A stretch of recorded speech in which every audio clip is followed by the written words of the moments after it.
महाराष्ट्र के बारामती से चुनाव लड़ रही शरद पवार की बेटी सुप्रिया सुले को एक बार फिर अपनी जीत का भरोसा है। सुप्रिया सुले इन दिनों अपने चुनाव क्षेत्र में जमकर प्रचार कर रही हैं। हमारे संवाददाता कमलेश सुतार ने सुप्रिया सुले के साथ उनके प्रचार का जायजा लिया।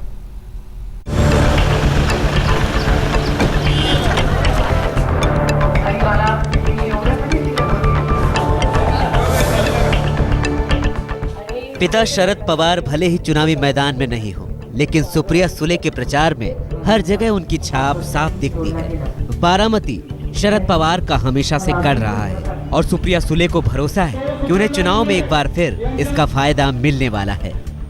महाराष्ट्र की राजनीति में बारामती का मतलब होता है पवार परिवार। इस वक्त हम उसी बारामती के गढ़ में हैं, जहां से चुनाव लड़ रही है एनसीपी की वरिष्ठ नेता और केंद्रीय कृषि मंत्री शरद पवार की बेटी सुप्रिया सुले। देखते हैं दिन भर में किस तरह का प्रचार होगा सुप्रिया सुले का। सुप्रिया सुले हर सुबह इसी तरह इलाके में प्रचार के लिए निकलती हैं।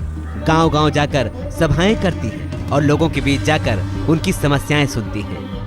पवार साहब कृषि मंत्री है, लेकिन यहाँ पे किसानों की समस्याओं का एड्रेस नहीं किया गया है। नहीं, किसानों की समस्या एड्रेस नहीं क्यों, ऐसा आरोप हो ही नहीं सकता, क्योंकि आप रूरल इकोनॉमी देखिए। आज आप अगर गांव में मेरे साथ आए तो एक बार रुक के वहाँ क्या क्या मिलता है इसका हिसाब करिए।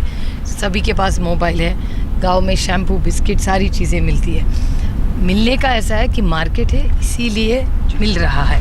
आप किसी भी मल्टीनेशनल कंपनी को पूछिए, नहीं तो CII या FICCI पूछिए, आज देश में सबसे अच्छा जो चल रहा है वो रूरल इकोनॉमी है। और रूरल इकोनॉमी को पैसा कहाँ से आता है? खेती बाड़ी से तो आता है। प्रचार के दौरान सुप्रिया भगवान का आशीर्वाद लेना नहीं भूलती।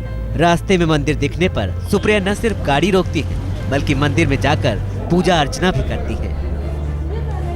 प्रचार की भगदड़ में लंच टाइम नहीं रहता। कई बार ये लंच ऑन मीटिंग्स बन जाती है। सुप्रिया जी से ही पूछते हैं, क्या लंच टाइम में भी मीटिंग्स होती है या फिर अनवाइंडिंग का टाइम होता है? नहीं, अनवाइंडिंग का टाइम है। और हमारे यहाँ पहले से पवार साहब के टाइम से आए, हम कार्यकर्ताओं के घर में खाना खाते हैं हमेशा।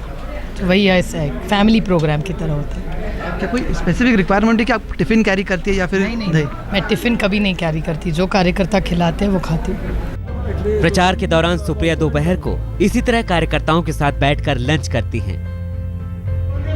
सुप्रिया का कहना है कि वो चुनाव में अपने विरोधी को हल्के में नहीं लेती। अपनी संपत्ति को लेकर उठे सवाल पर भी सुप्रिया सुले के पास जवाब तैयार है। जो आरोप कर रहा है वो होमवर्क नहीं कर रहा है, क्योंकि मेरे जो एसेट्स नहीं बढ़े हैं, उसकी प्राइस बढ़ी हुई। खेती के बारे में भी बात करते हैं। मेरी जो खेती है वो पहले अर्बन में थी, अभी वो एरिया कॉरपोरेशन में लिया गया है। सुप्रिया सुले को राजनीति विरासत में मिली है। 2006 में सबसे पहले सुप्रिया राज्यसभा के रास्ते संसद पहुंची। 2009 में सुप्रिया सुले पहली बार बारामती से लोकसभा का चुनाव लड़ी और भारी मतों से जीत हासिल की। 2009 में एनसीपी के आंकड़े घटे थे और इसलिए राजनीतिक विशेषज्ञ ये मानते हैं कि 2014 के चुनाव न सिर्फ एनसीपी का बल्कि सुप्रिया सुले के नेतृत्व का भी भवितव्य तय करेंगे। इसलिए ये चुनाव न सिर्फ एनसीपी के लिए बल्कि सुप्रिया सुले के लिए भी उतने ही अहम माने जा रहे हैं। कैमरामैन वैभव कनूरकर के साथ कमलेश सुतार, बारामती, आज तक।